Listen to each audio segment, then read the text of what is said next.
In this video, you'll learn how to graph two-variable inequalities. Take a look at this example. What do you notice about the graph? What do you wonder? Pause the video now and jot down some of your ideas. All right, what were some of your questions? What were some of your observations? Did you notice that there's a pink shaded section? Did you notice that the line is dashed or dotted? Did you wonder why it was shaded or how the line was dashed? You're going to learn all those things in this video today. So don't forget your learning target is to graph a linear inequality in two variables, and that includes x and y. In order to be successful, you have to be able to write an inequality in slope-intercept form. You have to be able to choose the correct boundary line, dashed or solid, and you have to be able to shade the correct solution area. That would be either above or below your boundary line.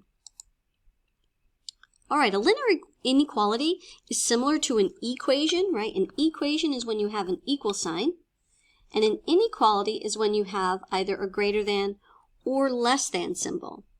Now, sometimes you can actually also be equal to a quantity, and that's when we use a combination of the two. Greater than or equal to, less than or equal to. Those are the four inequality symbols that you'll be using today.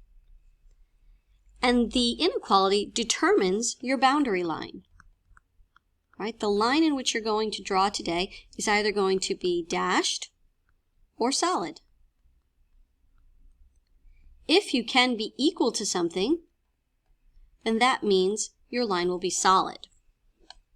Let's take a look at some of those notes we just talked about. In order to be successful today, the first thing you need to do is make sure your inequality is in slope-intercept form. That means that the y is isolated on one side of the inequality by itself. Now, as you're rearranging, be sure to flip the inequality symbol if you multiply or divide by a negative number, right? We call that our reversing rule. After you get your inequality in the right format, you're going to choose which type of line you're going to graph, solid or dashed or dotted. Those are the same words. Once you're done graphing your boundary line, you'll need to decide if the solutions, because there are so many of them, lie above the line or below the line. Remember, every graph, no matter which way it's facing, is read from left to right. So as you're using your eyeballs to look at the graph, okay, think about if you are greater than, that would be above your head, or if you are less than, that would be below your feet. So that's how you determine whether you shade above or below, is from reading from left to right. Let's get started with our first example. Step 1, make sure it's in slope-intercept form. Check. Step 2, in order to graph the inequality, you have to have a specific boundary type. And before I can decide whether I should connect all my points or leave the line dotted, I have to graph some points. So the first thing I'm going to do is take some notes. These two pieces of information will help me graph some points. After that, I need to be sure to choose my boundary and choose my shading. So every question today, I'm going to ask myself these four questions. The y-intercept is -5. The slope is 1/3. The boundary is going to be dashed. And because it is a greater than sign, the shading is going to be above that line. So here we go. On my y-axis, I make my first point at -5. 1, 2, 3, 4, 5. There's my first value. And then I move according to the slope. Rise 1, run 3. Rise 1, run 3. Rise 1, run 3. Now I can reverse it. Down 1, left 3, if I want to make my line a bit more accurate and draw both sides. Down 1, left 3. Now I'm not going to connect these all with a single line. I'm just going to put some dash marks through my points and arrows on each end. Now again, as I read from left to right, above the line would be in this direction. So any possible solution has to be in this shaded area. Oftentimes we mark our solution area with an S inside a circle. Let's take a look at another example. Y is less than or equal to negative 2x minus 1.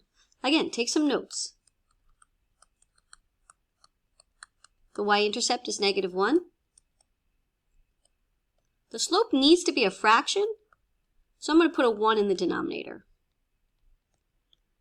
The boundary is going to be solid this time, and since it's less than, the shading will be below my line.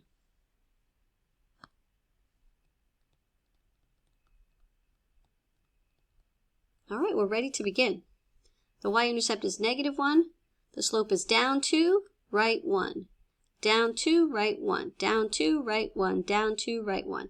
Now I can reverse that down and right and go up 2, left 1 if I want to draw the other half of the line so that I can be way more precise.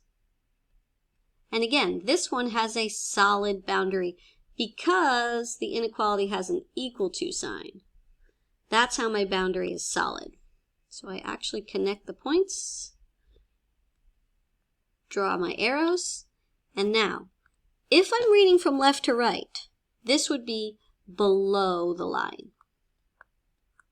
This area here, and I mark my solution area with an S.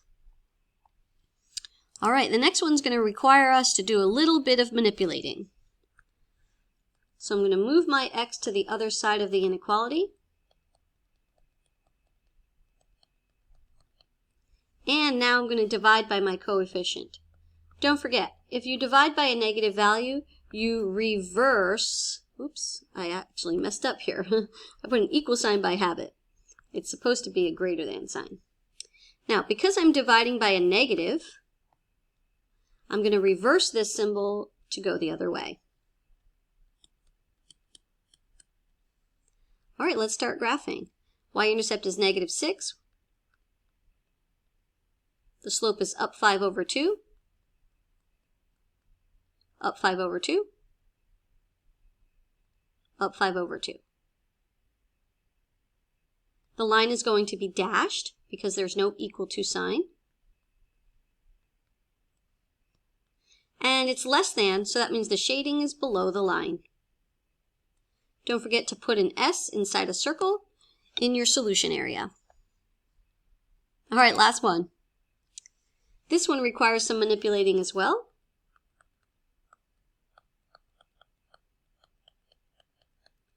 Now I'm going to divide here, but notice that I'm not dividing by a negative. So therefore my inequality does not get reversed. I'm actually going to fill in this invisible coefficient of 1 because it helps me to graph a little bit easier. The y-intercept is positive 1, and the slope is negative 1, positive 4. Down 1, right 4. Down 1, right 4. Now I can reverse that. Up 1, right 4, left 4, sorry. Up 1, left 4, up 1, left 4. The boundary is going to be dashed.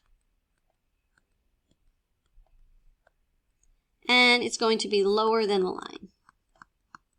Less than. S for my solution zone. And that's it. That is how you graph two variable inequalities. Good luck!